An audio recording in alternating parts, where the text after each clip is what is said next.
I'm so glad you're here. Let's start. Well, hello. I'm Julie Halston, and this is Virtual Halston, episode 18, do you believe? And I would like to say, before we begin our show, happy Rosh Hashanah. It is the year 5781, and that's the year of my birth. So, Happy New Year. And we are very excited to have Eric Bergen. You might know him from Madam Secretary, and Jessica Keenan Wynn. You might know her from Mamma Mia, Here We Go Again. But they're also Broadway stars and film stars, television stars. These are two super talents. But before we bring on our guests, we have a lot of things to discuss. And we also want to do another shout out to Carl Andrus and Jane Hughes, our Imitation of Julie winners. They won the mug and the Wispies. They were so fun and so funny. So thank you again. That was just amazing. And I would also like to do a little shout out to Dr. Philip Miller, who actually had to fill in, I use those words, fill in for my regular Dr. Douglas Steinbreck, who I guess had an emergency in LA or something. Maybe it was Faye Dunaway. I don't know. Whatever. But he made my forehead frozen. And I appreciate that. Thank you, Dr. Philip Miller. I appreciate that a lot. Anyway, I don't look like a dry leaf because of that, but talk about a man for all seasons. As we go into a new year, a new season, he is the man for any and all seasons. My producer, Jim Caruso, get in here. Happy New Year. Well, isn't it Rosh Hashanah? Loving the leopard print, as Tammy Faye said. Leopard is my favorite color. Look, Jim. Libby knows. Libby knows all my lines. Now, Julie, there's a bit of a sound problem on you. Is there something in front of your mic that we need to know about? Because you're kind of coming in and out. Okay. Oh. Okay. Maybe everything's fine. It's a little wonky. It's a little wonky. Oh, let's bring Ruby in. Maybe we need Ruby, is everything okay? Yes, I think we're all set actually, Jim. It sounds like better now. Sorry. I actually moved the mic. I moved the mic actually just to point at my breasts. Maybe that was the issue. That was needed probably to be near my breasts. I hated to start with a technical issue, but I'd rather get it fixed. Oh, hi, Julie. Hi, honey. How are you? I'm a wash and leopard, as are you. Yes. So a lot's been going on. Well, the greatest thing happened last night. Okay. I don't know if you're aware, but I've been producing, along with Ryan Patternite, this series of online concerts at Birdland, where we all work, called Radio Free Birdland. And last night was the premiere at 7 p.m. of a fabulous comedy concert. Oh my God!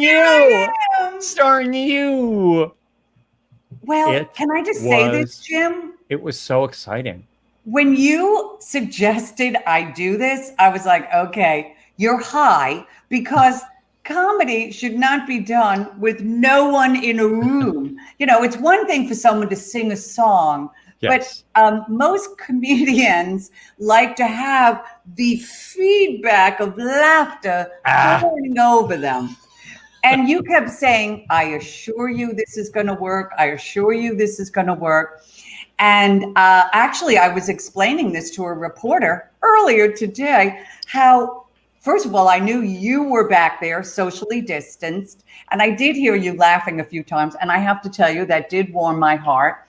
But you never know if it's going to work. How will people really connect with this? We had so much fun. Oh, well, there he is, Gaspar Marino, who is, by the way, one of our biggest supporters. Thank you.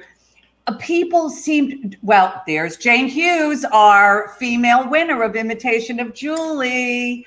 Anyway, she won a mug. Yeah, she won a mug. I haven't laughed that hard in ages. By the way, Eva, thank you. all these people, I mean, so many people watched. And Julie, you don't know the numbers. I was looking today. Thousands and thousands of people were watching. And now it lives on events at BroadwayWorld.com on demand. So you can watch it for 30 days. It's oh, there it is. Thanks, Ruby. It's up for 30 days. It is fall down funny. Everybody was saying, "Oh, my cheeks hurt." I don't really know what that means, but you know, people were really enjoying it. So I was so happy. And you got crazy emails from crazy people I know. Really. Okay. This really did mean the world to me. All right, because you know I do drop names, but I actually do know and am friends with Frank Rich and Alex Witchell. Do you know who they are? Frank Rich used to, of course, be the New York Times drama critic. He also, you know, executive producer, head writer, Succession, Veep. He kind of basically made my career because he gave Charles Bush and our company rave reviews for our work. And he literally did change my life. And Alex Witchell, his beautiful wife, these are two writers that I admire so much. They're also people of real substance. And they wrote me an email. What? They wrote me an email. We can't believe you did that with no one. It was such a treat to see you and hear you and be in your company. For some reason, Alex wrote, Christ the King just made me laugh. Christ the King. That's where it's a reference. Yeah. And of course, Frank loved the bit about my mother and the mafia. Would we be living in this shithole if your father was in the mafia? I just said that was nice. Anyway, nice. It meant so much to me. It was great. Jim, I'm so glad that you really pushed me to do this. I'm thrilled. Yeah. It was so good. We have so many good people coming up on this series. So be watching on you know, at Broadway World and stuff. Yeah. But oh man, it was good. It was just great. Thank you. And I would, by the way, before we bring on even more people. Yeah, but we have to talk about these. We have to talk about these. But also, I just want to do a shout out to some friends of ours. You know both of these people, Victoria Lang and Scott Morrow. Mm-hmm. They produced a musical called Shout, which was the music of the 60s, you know, like To Sir with Love and Downtown, all those songs that, well, because I was, you know, born in 57, 81, I know those songs very well. Petula Clark, people are going, who, what? Pet Clark. Anyway, they are doing on September 21st a Shout benefit for Amas Musical Theater and TDF. And TDF, Theater Development Fund, do you know that something like 16% of Virtual Halston's audience comes from TDF? So that's we nice. Love TDF. We love them, love them, love them. They have been such big supporters, and the Amas Musical Theater. So there you go. September 21st, Shout. There it is. There it is. Look at that. Leave Perfect. That on for a second, Ruby, so people can take that in, take a screenshot. Thank you, Victoria and Scott. Scott was also one of the producers of Tootsie. So there you go. Thank you, Scott. Now, darling. We have to talk about this for 1 second. We got these great mugs that say, darling. They're available to you, the viewing public. If you go to pajamacastparty.com, I know it's not the name of this show. It's the name of my show. However, it's the only place we could figure out how to get it on sale. Pajamacastparty.com. Go to Ye Old Gift Shoppy, and you can buy the mugs. The end. Is it really Ye Old Gift Shoppy? Really? Yeah. Okay, that's fantastic, Jim. You're welcome, America. And Jim, why do we do this? Why do we do this? We do this because there we go. We do this because we want to bring laughter and entertainment to people. A portion does go, many people know this, to the Pulmonary Fibrosis Foundation, which is near and dear to my heart. It is the disease that my late husband died from complications of PF. So I'm very, very devoted to making money for them. But we also have to pay for the platforms. And we're just here to entertain you. We love you. We're so happy you're with us every week. If you have it in your hearts, no donation is too small or too big. So there you go. We have PayPal, we have Venmo. Thank you so much. You know, Jim, I was talking, I'm going to mention another name, to Mercedes Rule. I really was talking to Mercedes Rule just a few nights ago.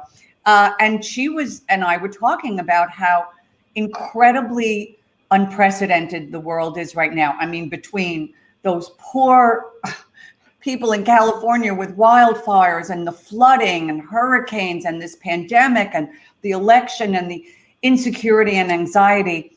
And one of the things that we were talking about is that artists and entertainers now more than ever are important. I feel like this is a service. So we hope that this is community service. This is our service. And I mean, yes, we have fun, but we're just hoping to bring you some joy and some laughter. So there you go. Now let's bring our darling, talk about community service. Let's bring Ruby in. Ruby. Oh, Ruby. Ruby. Hey, oh, Ruby. Jim, oh, Julio, darling. Oh, wait, Ruby is also wearing leopard.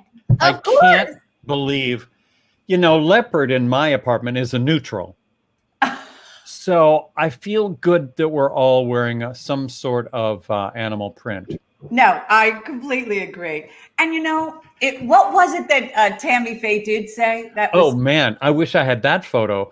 I worked on a talk show with Tammy Faye Baker and Jim J. Bullock, and it was called Jim J. and Tammy Faye.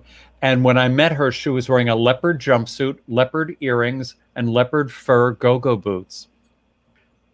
Wow. And I said, wow, you are Miss Leopard. And she said, yeah, leopard is my favorite color. No irony. Wow. Dead serious. No, so, and that's her genius. That's her genius. Right. That's right. So ever since then, I've loved a little bit of leopard. Everybody needs it. Everybody needs it. I love that Ruby's involved with leopard. You're involved with your tie. I've got my leopard dress. Now, Ruby, because you are running the world now, tell us what you've been doing. What's going on with you? You did a big event, I think, with stars, Juliana Margulies, or what's going on? Yes, I did. I actually just did a show for the Columbia County Democratic Committee, and we actually had a special video sent to us from Joe Biden, which was absolutely amazing. And yes, Juliana Margulies was on it. I worked with your friend Mike Dvorak, who I know watches every single week. So yes, it's been very busy. I'm producing a really exciting staged reading next month with some Golden Globe winning actors, and doing a gala honoring Ava DuVernay, which is amazing. So it's just been a crazy couple of months. Ruby, you're Grant Tinker. You've become this huge producer. I mean, she really is running the world now. It's crazy. It's like, but it's all different things. That's what I love. It's political, it's cultural, it's entertainment. But you also had an anniversary. I did. I'll give a special shout out because I know he's watching in the next room. My boyfriend and I just celebrated 3 years together yesterday. So 3 years. Okay. And I say to Kevin, it's time for a ring. A leopard ring. A leopard ring. Some leopard fur go-go boots. Would it kill you? Yeah, right. No, I really am. I'm very much a mamala that way. So you can yell at me, Ruby. Don't worry about it. But I am that way. My poor nieces, you should listen to them. Every time I meet them with their boyfriends, I'm like pretty much pulling the boyfriends aside and going like, isn't it time? That's okay, Julie. You know what? I love you so much, and I've come to just love you so much over these last 18 episodes. You can say and do whatever you want, honestly. Be Okay. careful what you wish for. I'm Ruby. giving Yes, you there full you go. permission. You can do whatever you want. Well, darling, she's beautiful, she's talented, she's in love, and she's hanging out with stars. Bye, Ruby! Bye. Yikes, yikes, yikes. She is too much, isn't she? She really is. That's the next mug. Yikes, yikes, yikes. Julie Halston. There we go. Now, darling, I think it's time we bring on our first guest because, I think people are a little excited. A lot of people know who this person is. Eric Bergen. I know him. I did not know him before I knew him. You knew him because, how did you two meet? He started coming to Cast Party at age 17, which is, well, it's many, many, many years ago. No, it's not. He's 73. No, Right. It's like 17, 18 years ago. So I've known Eric a very, very long time. I didn't know him, and he did do one of the benefits for Broadway Bells. He was amazing. I never heard him singing. He was absolutely sensational. He's beautiful. He can sing. A lot of people know him as Bob Gaudio from the Jersey Boys. A lot of people know him as Blake Moran on Madam Secretary. Some people know him from Waitress and some people don't know him at all. And so, and now, of course, he's a big producer, which we're going to talk about with him. Yeah.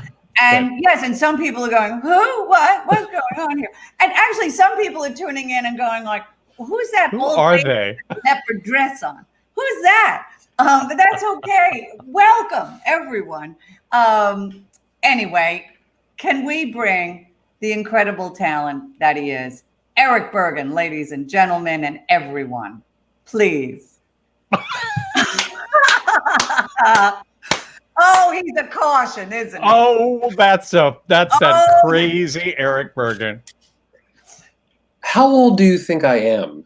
I just know I met you at 18 years ago, and you were 17.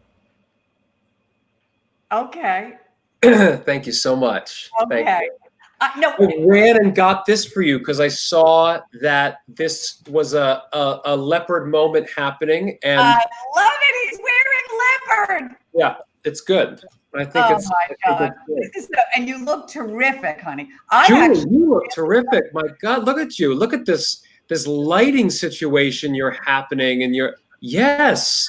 Oh, honey, and I am from the year of my birth, 5781. That's such a good look on the three of us. Where you can't even get this right, but it's just like solid, straight arm. Yeah, that's nice. Yeah. It's very uncomfortable looking. No, but really, Eric, I think you look terrific. Now, how are you doing? I know you're busy as a bee. I know that we're going to get into all of that. But how are you doing emotionally with this pandemic? I mean, it's been very interesting to talk to people, how they're doing. It does seem that people are very up and down, but how are you doing with all this? I'm okay. I think that the work that I've gotten myself into has allowed me to bury my head in the sand a little bit, which is, I never realized how much we do that with work and how much we do that, especially if we work as artists, that we really do use our artistic routine as a way of blocking out anything that's going on. And I think a lot of us have filled in our time almost, we're busier than we ever have been in this weird way because we have to create, we have to make, we have to show off, we have to do our thing. So it's interesting when I have some time off or I'll have a day or two where I'm not under deadline for a project. It's interesting how much I go, wait, what's happening with the world? Wait, what happened today? There is that weird thing. So I think that it's I don't know. I don't know how I'm doing. I don't know how I'm doing. I think what's really interesting is not to get too deep or dark here, but is to see how much we really don't want to go back to normal. People always say, when we go back to the way things were, it's like, okay, that wasn't working. Otherwise we wouldn't be in this situation where we Right. are. You know, if our whole world is crumbling because, you know, we can't open movie theaters for a few months, then the way it's all structured, if it's not change. Yeah, it has to change. Everything has to change. So I look for the silver lining in all of these moments, and I think there's a lot of it. You know, Eric, I was saying to Jim earlier, it was so fun to watch my show, you know, and I was terrified. You know, me in close-up is kind of like scary. But first of all, it was so beautifully done. And Yeah. thank you, Jim, the lighting was incredible. Everything worked beautifully. I was so happy when it was over. And then later in the evening, I got so down because I wanted so much to actually be with the people that I was watching with. And I got very sad because I couldn't be with them physically. But Julie, you have to take care of yourself in those situations and plan ahead. Because every Monday when we do Cast Party on YouTube, afterwards, a bunch of us meet in a Zoom call, and we call it going to the diner, because we've gone to the diner after every real Cast Party at Birdland for decades. So we sit and we drink Coca-Cola and eat sandwiches and stuff until the wee hours of the morning, just like Because we there's always nothing do. more fun than being on a Zoom call, watching and listening to people eating. Oh, why? Yeah. Please. No, but Jim, you are absolutely right in that. What I also was so happy about this morning, after I had this sort of rabbit hole-y thing, was, oh my goodness, I'm going to be doing this, and that made me feel good. Yeah. So then you kind of go, oh, okay. So you know what? Life is going to be virtual and live at some point eventually. Totally. And I think that it's funny, a friend of mine, Mark, asked me this morning, he said, do you miss being on stage and or filming? He was referring to Madam Secretary. And I said, no, I don't miss the filming schedule so much. I miss the stage more so, because it's not just doing the show. I mean, you guys are all Broadway people, you know, it's after the show, it's dinner, The camaraderie. the routine of that whole process that really starts at around 3:00 in the afternoon, counting down the hours until show. Oh God, I'm going to be late. Oh God, like that whole process that's every day, and gearing your meals, you know, timing out your meals, and then getting ready for the hangout after the show. Where are we going to go? Oh, that person's in the audience tonight. Like, it's a party every night, especially when you're doing a Broadway show. Even if you're not in a Broadway show, I think going to meet friends after shows, all of that. Even community theater, when I used to do theater in Dallas and Pittsburgh, it was that never changes. Right. You know, it's still this community that we love so much. That's correct. And we would hang with them if we weren't being paid. Right. You know, these are the people we choose to be with. Yeah. So talking about community, Mr. Eric Bergen, can we walk down memory lane a lot? Because you've talked about this a lot. Your 7 years in stage door Manor performing arts trial. There we go. Thank you. Well, I actually posed for that logo. Okay. That's because nice. I thought to myself, I know a lot of people who did the stage door experience, but then Yes. I thought, why was it so special? Wasn't it just a theater camp for the disenfranchised? Really? Wasn't it? Jim, I don't know if you know, but I went to a theater camp. What? What's this? Yeah. You guys out there in television land, a conversation can't go by without Eric mentioning, perhaps within the first 4 minutes, that he went to theater camp. Okay. Well, it's really not just me. It's anyone who went there. But it's mostly you. But really, Eric, why was it so special? Because there's a part of me that looked at the pictures of it, and I saw the alumni or whatever, but some of the pictures of it, and certainly that logo, I was frightened and sad all at the same time. Yeah. I'm just saying. Here's what it is. It's not very big, but it's this great, nice size campus that was the the Carmel Hotel, I think is what it was called. And it was one of the old Catskills Resort. It's right off the thruway, right when you go take a right at Grossinger's in Lock, Sheldrake, Liberty, exit 100 off the thruway.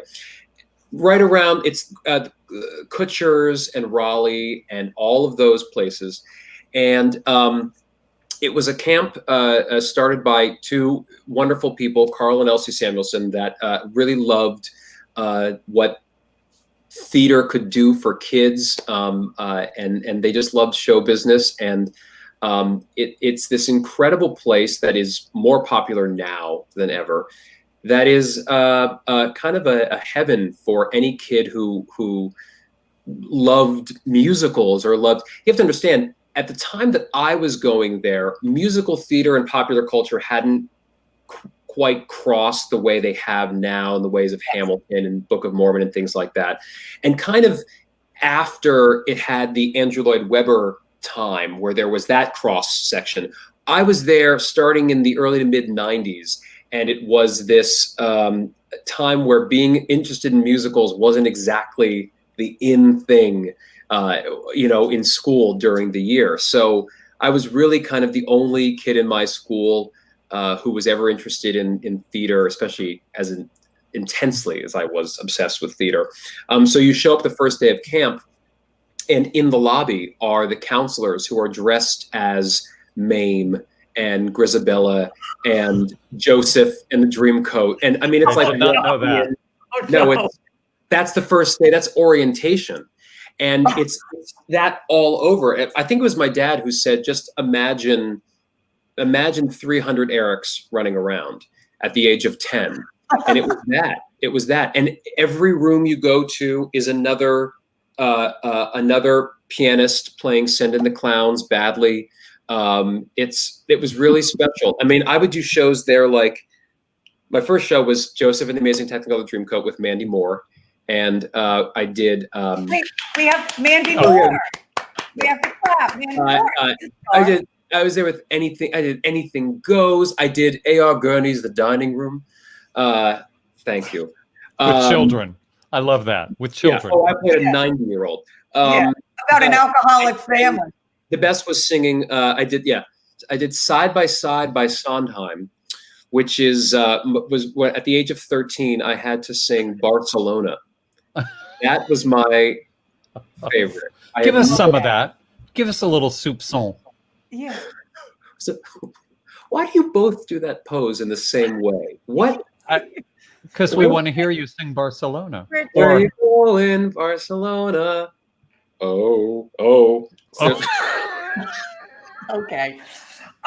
This is fantastic. I can't. Now, get Julie, you know that if we would have known about this camp, we would have been there. We make fun because we are paid big money to do so. But I would have been there.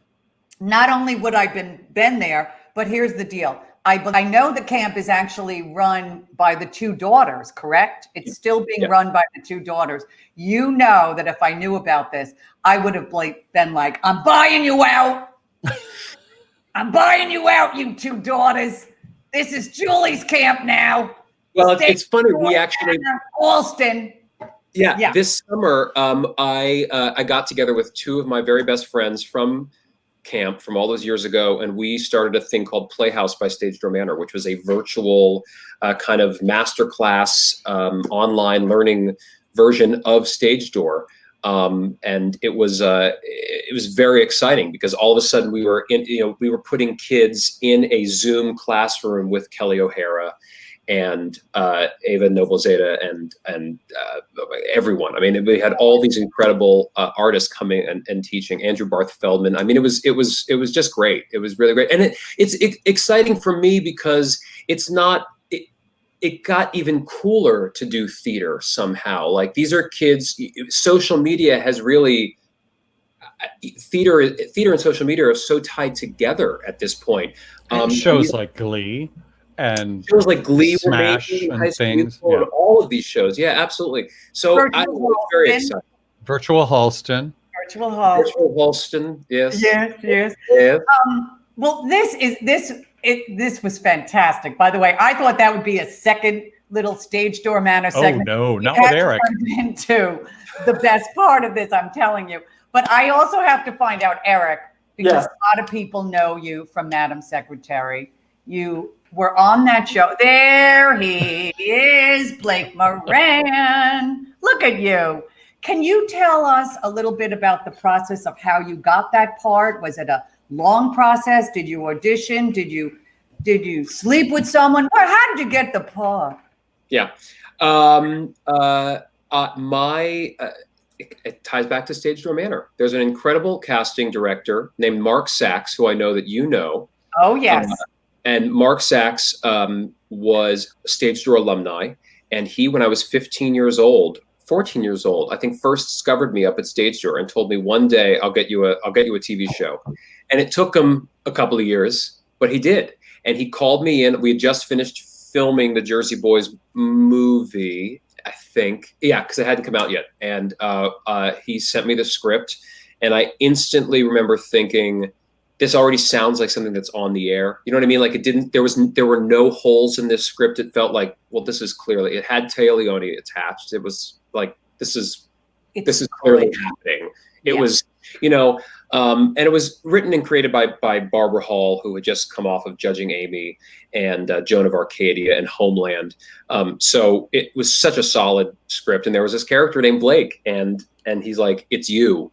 And I remember reading it and I was like, yeah, it is. It is. So I never, and I don't mean that from any kind of like egotistical way. It was just like, yeah, that's me. So we wrote it. We kind of, over the years, Blake and I just kind of morphed in all these sorts of ways. And it was like one audition and one callback or something like that. And then that was it, and off to the races. But there is an interesting thing about being on a TV show like that, because you are in theory always auditioning, right? You have to audition and then network test and studio test and all that stuff just to get the part. You have to film the pilot, so the show auditions, then the show has to get picked up for 7 episodes and then more, and then you have to get renewed for season 2. You have to go through this process nonstop. So when you're on a TV show that's long running like that, you never really feel like,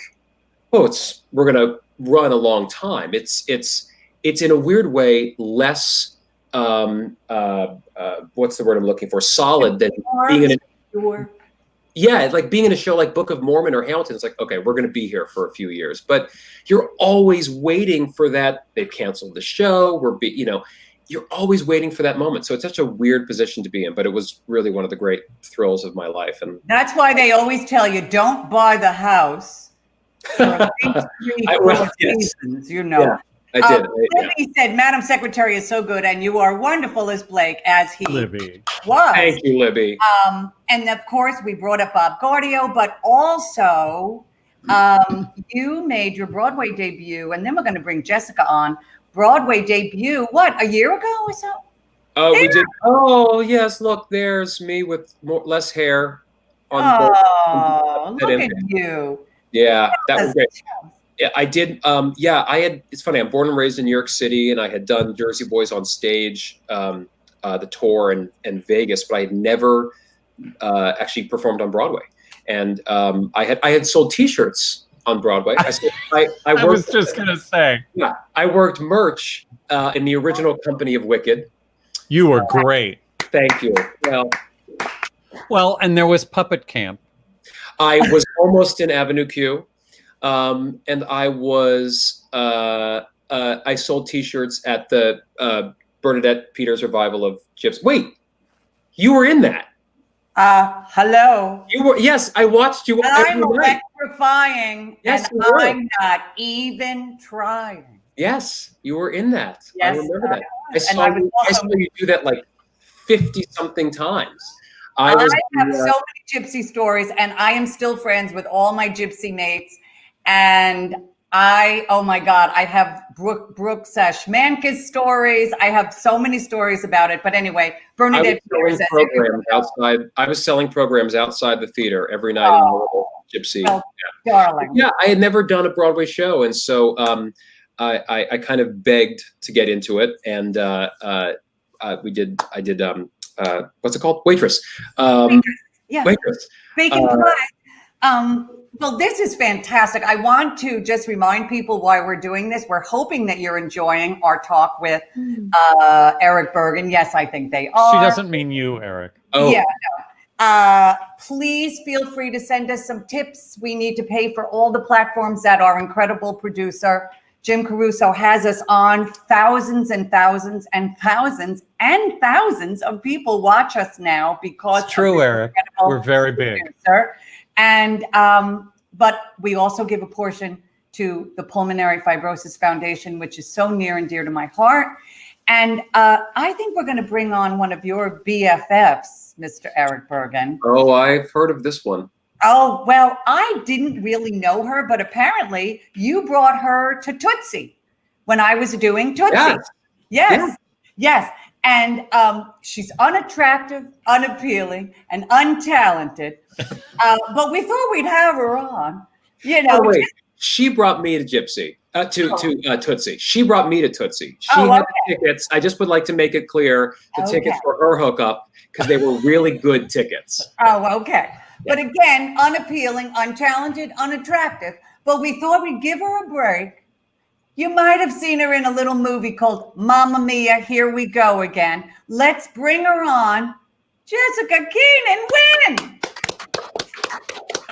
Oh my God, and she's wearing leopard. Oh my God, it's kismet. It's like it's meant to be. Oh my God. Eric, your shirt looks like fish scales. Are you sure that's leopard or animal print? It looks more like underwater mammal wear. Jessica, you're muted. I can't hear you. That's called selective hearing. Yeah, muted. Selective hearing. Eric, that doesn't work on anybody but you. Okay. Hey, Jessica. You look great. She is gorgeous. Can we just, I'd like to find out, how do you two know each other? You two. J-Day. Wow. Okay. Yeah. Wow. I love the Jewish boys. Eric, I didn't know was Jewish until Yeah. I told me he went to theater camp and not Jewish camp. Yeah, Eric's actual real name, which we'll discuss, particularly on Rosh Hashanah weekend. But really, how do you two know each other?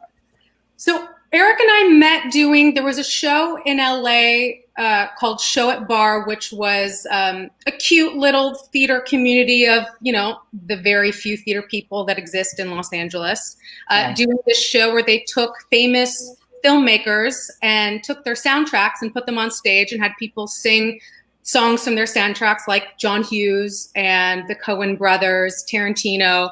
And then they would do maybe little snippets of scenes. And Eric and I did the very first Yeah, this was the precursor to what became something called For the Record that went around, and then it became that Baz Luhrmann show that was in Vegas for a while. It kind of took off and had a life of its own. But at the beginning, this very first round of it, it was in a bar in Los Feliz that was it was that wide, and it was a long hallway, and it was Jessica and I and Barrett Foa, Derek Klena, that's right. Mm-hmm. And Barrett Foa is going to be on next week. Oh. He just messaged me because I got back from Joshua Tree yesterday, and he's there today for his birthday. Oh, happy birthday, Barrett Foa. He's not. Yes. He's going to be on next week with Ann Harada, but that's another story. Continue. Jessica's in LA. For those of you who might not know, you're in LA. You're a bi-coastal girl. Sure. That's what I tell all my casting directors. Yeah, there you go. You're a bi-coastal girl. And you do come from a family of prominent actors. Keenan Wynn, Ed Wynn, Frank Keenan. It's a family business. Were you, when you were growing up, you were like, I guess I'll go into the family business? Or was it that you actually heard Judy Garland doing the trolley song and you were like, that's it, I'm done? You ticked all the boxes. Well, I remember I got a record, back in the day when you can get the set of records, it was a Decca release of all of Judy Garland's songs. And of course, I listened to everything from Wizard of Oz, including the cut songs like Jitterbug, which still I love sing. Jitterbug. Oh, the bees and the trees and the bats and the I love it. I don't know the words. And I mean, she was like my first love, and Barbara was like my second love. And when let me tell you my theater camp story, since this is the theater camp episode. Okay. My mom, because I was a fair, sweet little ginger, was so afraid of putting me in outdoor summer camp that she was like, "You're going to theater camp because it's indoors and it's air conditioned." Oh yeah. Oh, absolutely. My dad always said it's the only place in the world where you come back paler when you left. Yes. So I did that in one of my favorite roles because it was mostly girls. Like we had like two boys, and they were one was Eric. Yeah, one was Eric. Eric would have thrived at this theater camp, I'm sure. We did a production of Oliver, and they didn't have enough boys, so they named it Olivia, and I got cast as Madam Fagin. And if that doesn't tell you everything you need to know about me at age 9. Wow. Yeah. Are there pictures I tell you, of Jessica, this? I played Fagin in Broadway backwards. It's my favorite. You? Oh yeah, it's my favorite role. Did you sing Pick a Pocket? Pick a little pocket or two. Well, Ron Moody. So I just had VHSs transferred to DVDs, and that was one of the performances, and I haven't seen it since I did it. And I watched it. I literally chose every choice that Ron Moody did, regardless of his gender, and just did his version of the show. Because he's brilliant. That's what Jim Caruso does with his Dionne Warwick impression. That's correct. It gave me the pop career that I have now. That's right. That's good. Well, now let me just go back to our beautiful Jessica for a minute. Jessica, I first heard your name, and I want to kick myself for not seeing it, but I first heard your name in reference to Heathers, the musical. There you are. Oh, look at her shine. There you go. And I can tell you that Heathers became really a cultural phenomenon. Can you tell us a little bit about what it was like to do Heathers? And there are Heathers freaks to this day, correct? Yeah, because not only did we have the newcomers to this story, but we then also had the people that loved the movie because that became such a cult classic. So it was an interesting, very dynamic group of people that fell in love with this show. But it gained momentum after we closed. Like the album, which that seems to be the case for like Rent, a lot of these, underground shows that then became huge successes. That kind of is what happened with Heathers. And it was I moved to New York with an unemployment check and a dream. And Wow. and I go, Eric, don't laugh. Well, it's only because before you moved here, you were so nervous. I know. Eric was the one person that was like, "You're going to go to New York and you're going to be fine." He was really. I remember saying you were going to work in a second. You were going to book something, and I remember having this conversation. You were like, "Should I go?" And I told you, "Go." And how many weeks was it before you booked your first job when you got here? 3.5 weeks. Okay, I don't like you anymore. But that 3.5 weeks was. But that 3.5 weeks was full of popcorn and whiskey and dark times. Well, because I decided that I'm going to go to New York on January 7th, 2014, and leave 77 degrees. And it was in 2014. Wow. There was a huge blizzard, and I'd never lived in the snow, so I arrived, and the blizzard was just getting started. So I wasn't used to like being sequestered to an apartment that wasn't mine, that was on 179th and Fort Washington, and I didn't know the city. Oh my God! Remember you buying boots for the first time? Boots. Weren't you buying like big winter boots, or was it snow pants or something? That's your memory of me arriving in New York is going boot shopping? Where'd we go? Okay. DSW? This conversation is devolving into a horrible. Eric takes me on a boots. Into horrible privileged white people. I know. No, this is horrible. Devolving. No, Jessica and I are the definition of horrible privileged white people. Yes. Speak for yourself. No, that was the scariest moment, really. Boots. Boots. God. Okay. I have a feeling I think we lost our audience. Anyway, Heathers was a great experience, and I'm so grateful to this day for its fans and the people that keep it alive, because truly I've gone into casting offices for film and TV, and they always bring it back to Heathers. So it's alive and well in lots of different areas. But Jessica, tell us the process about how you got Mamma Mia, Here We Go Again, because that was a phenomenon. Also a phenomenon. Yes. Yes. Woo! Oh, look at her there.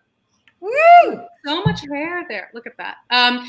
That was one of those things similar to what Eric said about Blake.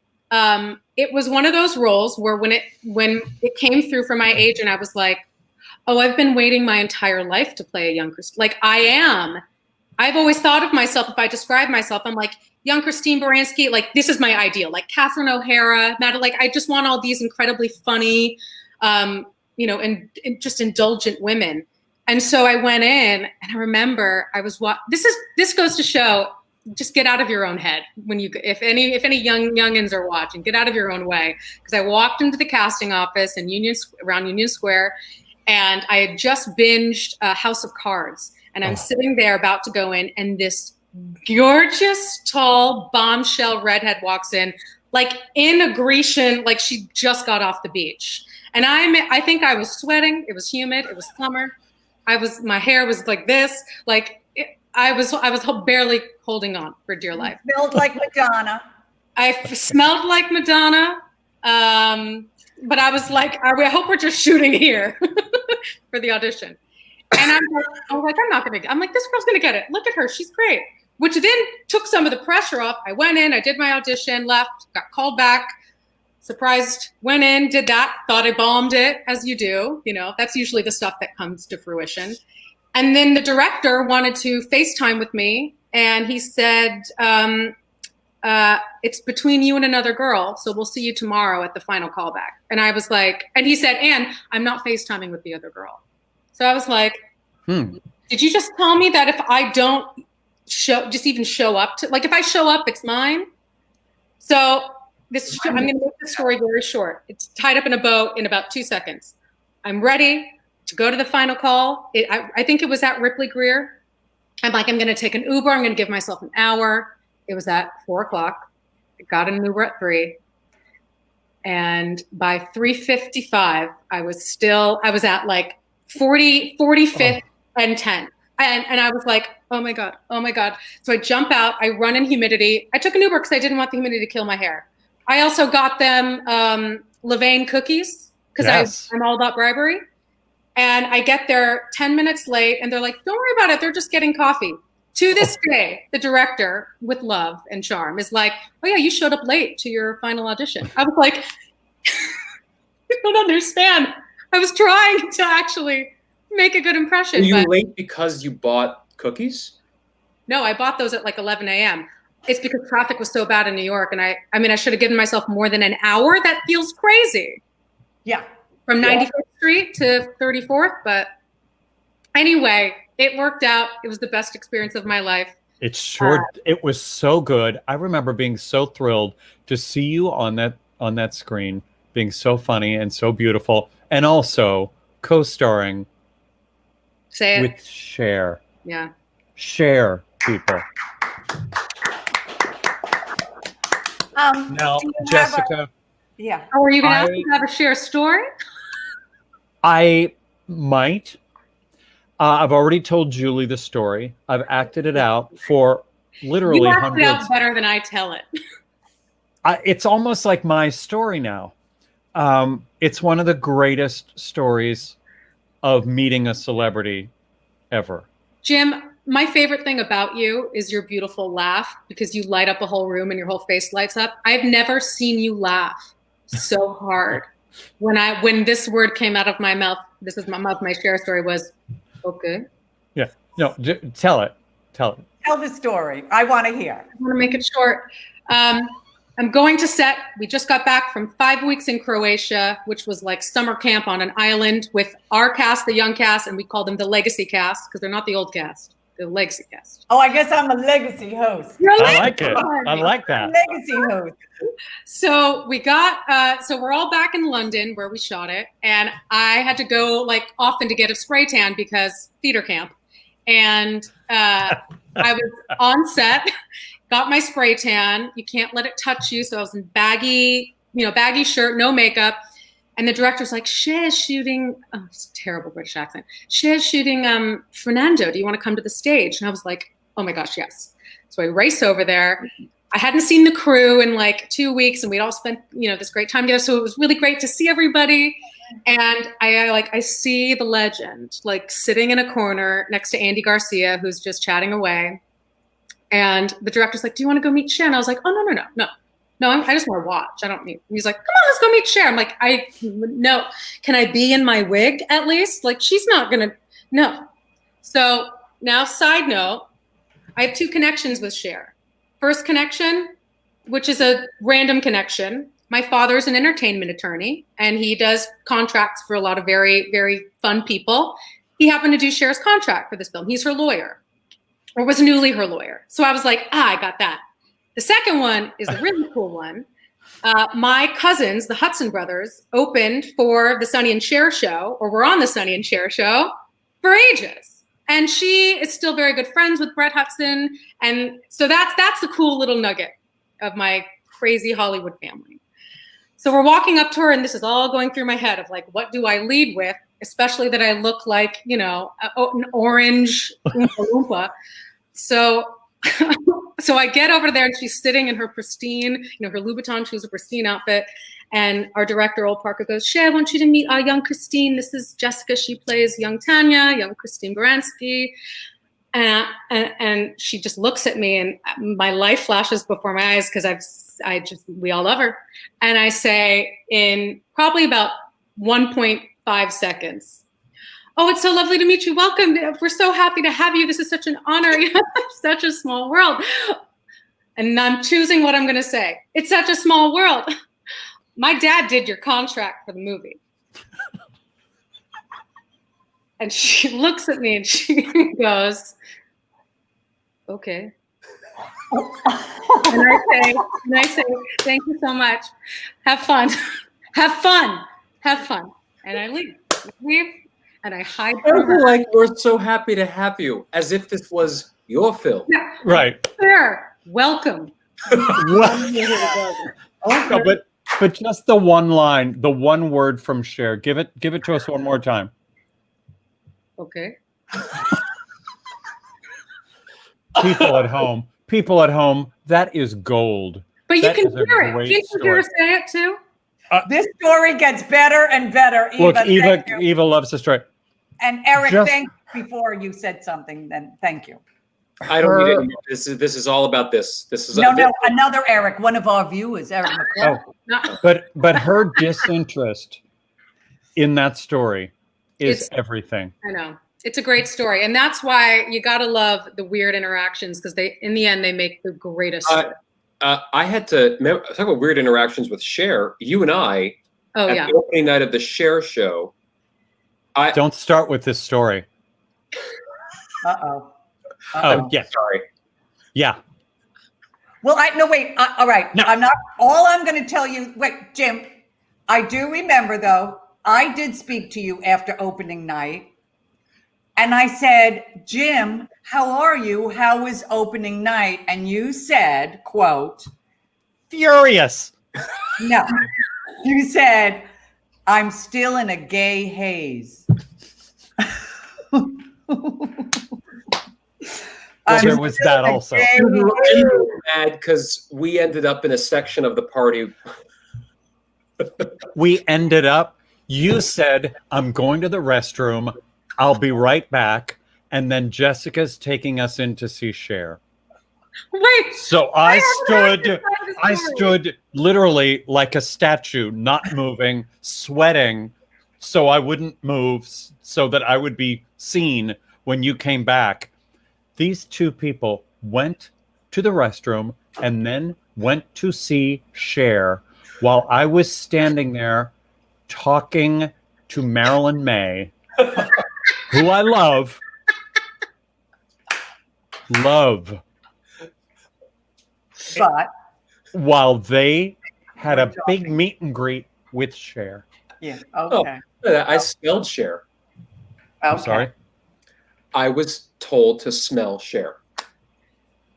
Did she smell like Madonna? Because that's funky. I'm going to tell you that right now. That is a funky smell. That is a funky smell. And people can say, no, Julie, you're wrong. I smelled it. I was right next to her. There was a smell. Was it like unkempt, or was it? It was like, oh, you don't bathe too often. Mm-hmm. You don't really bathe too I often. hope she's not watching. I really hope she's not watching. Anyway, because you know what? If Madonna's watching, we're doing really well. First of all, if you are enjoying this show, please feel free to tip us. We pay for the platform. We hope we're entertaining you. We love entertaining you. There we go. This money does not go to Jessica and I. This is for our esteemed hosts and the crew that put together this show. Yeah. Jessica, this is for them, not us. Are you explaining this to me? Are you mansplaining to me, dear? I get it. Thank you. Thank you so much. And I will tell you, we have such great viewers, and they come back every week, and they also contribute all the time. We're very, very blessed. Who wouldn't want to pay for these stories about Cher?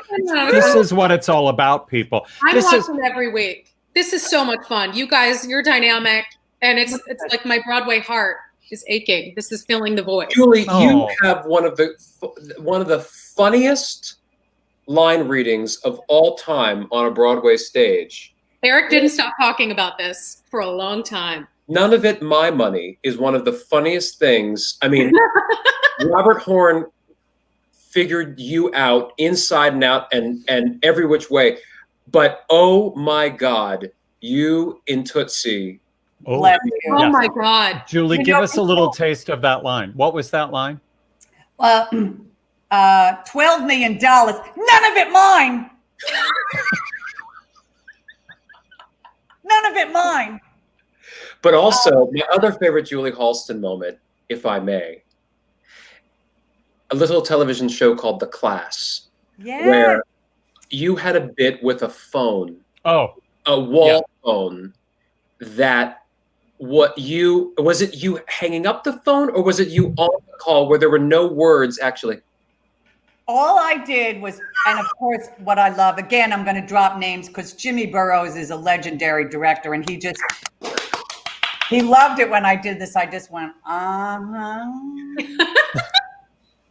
Uh-huh. I played John Bernthal's mother. And the final was, I just went,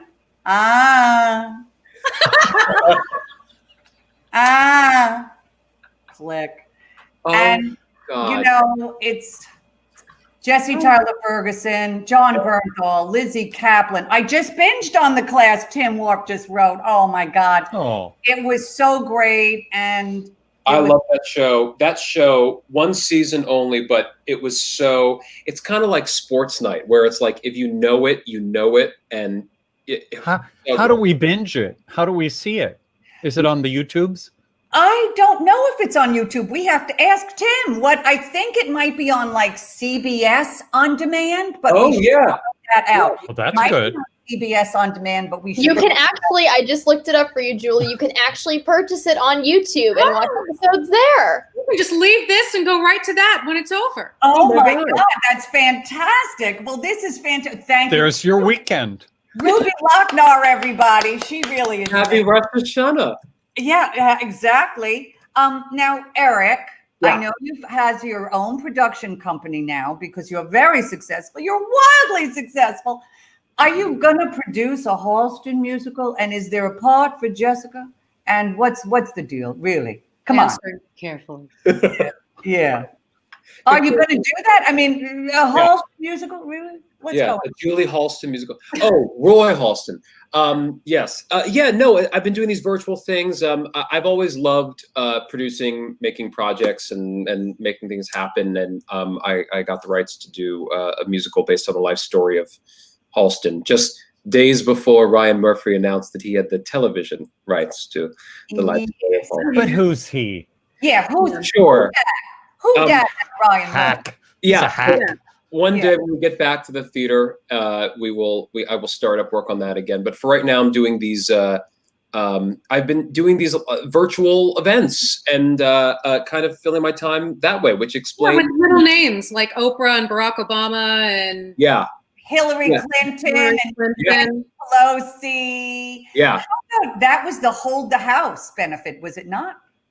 We did a great series for Nancy Pelosi, Speaker Nancy Pelosi, called Hold the House, which raised money for a bunch of important Democratic House races to hold the House, keep the House blue.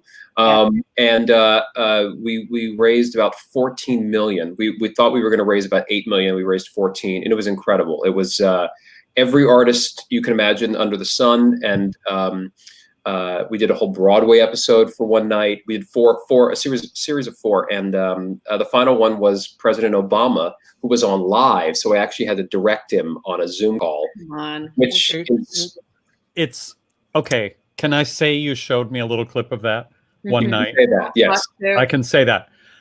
It was hilarious because he's there being, Barack Obama. And it was. And it was Nancy Pelosi and Hillary, and it was like, and you on a Zoom call. Yeah. And he is so charming. He's like, "Hey there, Eric, how you doing?" And Eric's like, "Yeah, hey, how are you?" Yeah. It's like a finger to Barack Obama. I was like, Eric, you need to be more deferential to the man because he's the president of the United States. That night. I wasn't wearing leopard for that one, but it was, well, he's great. And what was so great about him in that moment was how that he didn't kill you. Humbled. He was humble. He's that good in making even a Zoom call. His great power was as a communicator. That was what he was always so brilliant at. He always could make a room full of 30,000 people, cut through, feel like he was talking directly to you. And to be able to do that on a Zoom call is also quite a feat. And he explains things so well. And one of the parts of that show was a Q&A. And he would.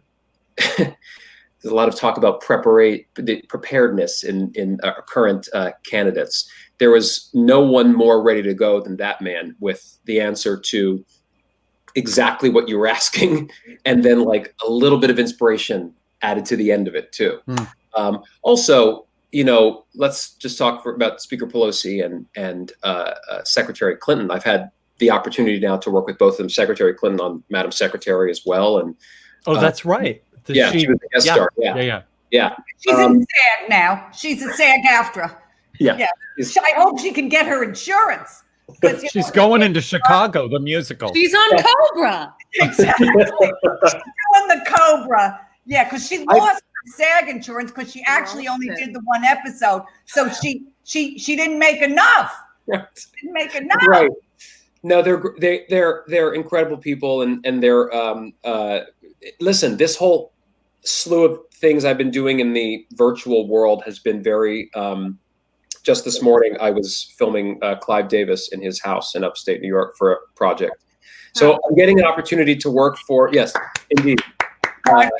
Very nice. And getting a chance to work, and this is, Jessica can speak to this too, but getting a chance to work with your heroes is, I have found it to be, for the most part, I think for 100% has been extremely rewarding, and no one's let me down quite yet.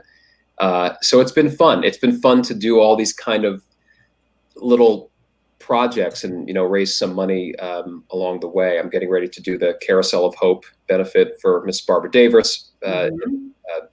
Sorry, what's her name?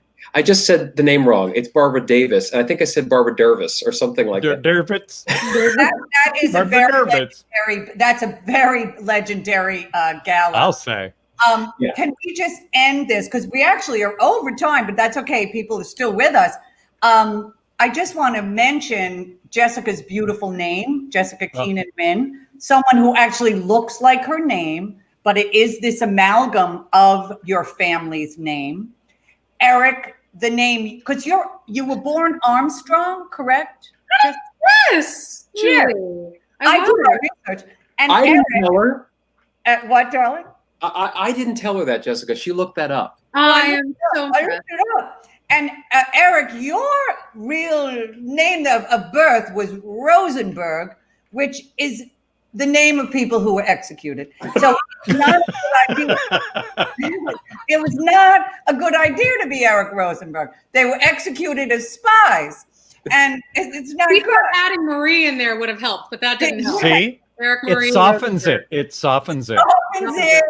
It really does. But really, you're Eric Bergen, and this elicited this big discussion with Jim Caruso and I, because my maiden name is Julie Lynn Abatelli, because I'm half Sicilian, but Oh.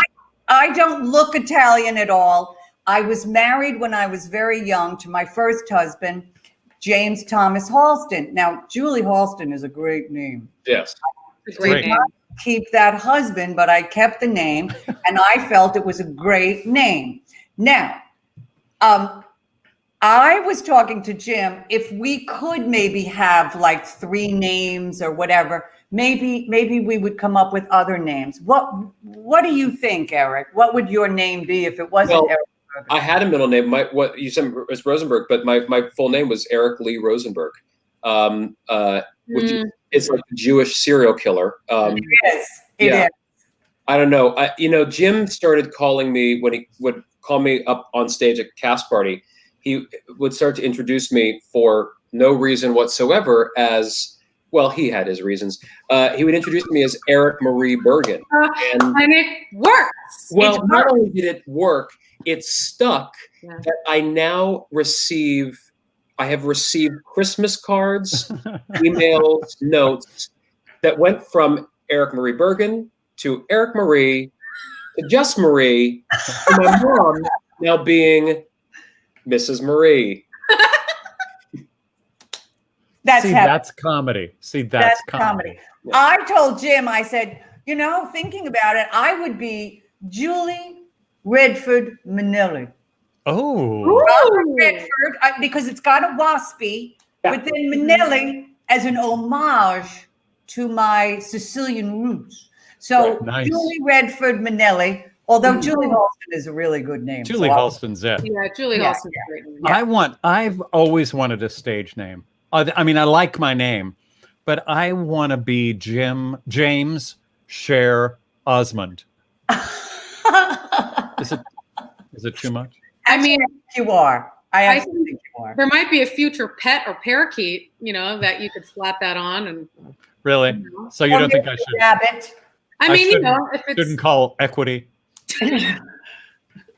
Well, my middle name is Keenan. Like legally, I was born Jessica Keenan Armstrong. My dad's last name, but my mom's side is the Wynn side. And when I first joined SAG, I think I was like 16, and I wanted just Jessica Keenan. I was like, that sounds Irish, and I don't have to change much as my middle name.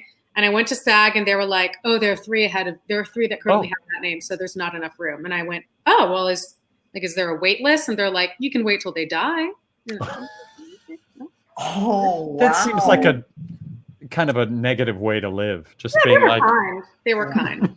And so Jessica Keenan Wynn just seemed like the best name. It's brilliant. And, you were talking, Eric, about your heroes.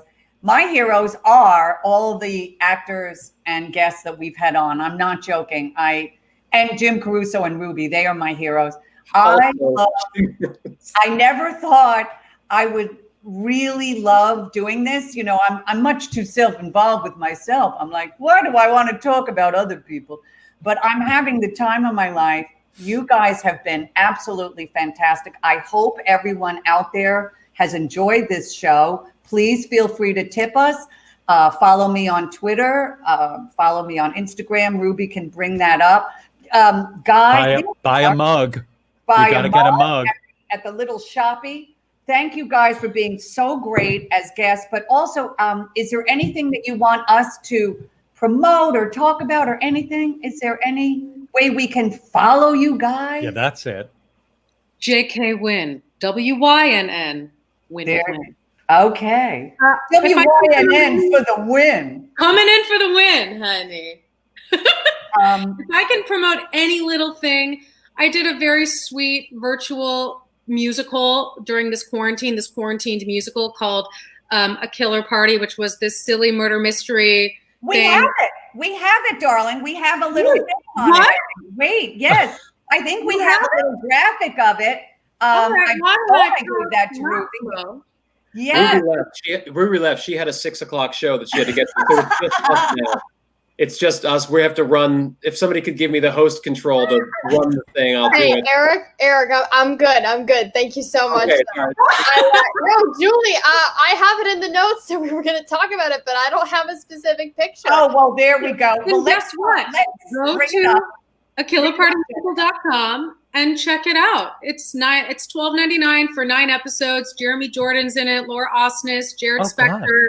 And it was a fun way to stay creative during this quarantine. If I didn't have that, it would have been a darker few months. So my friend Eric Perry just watched it and he said it's absolutely fantastic. It's so fun. Carolee Carmello plays like an older version of me, which I mean, she's gorgeous. Legacy.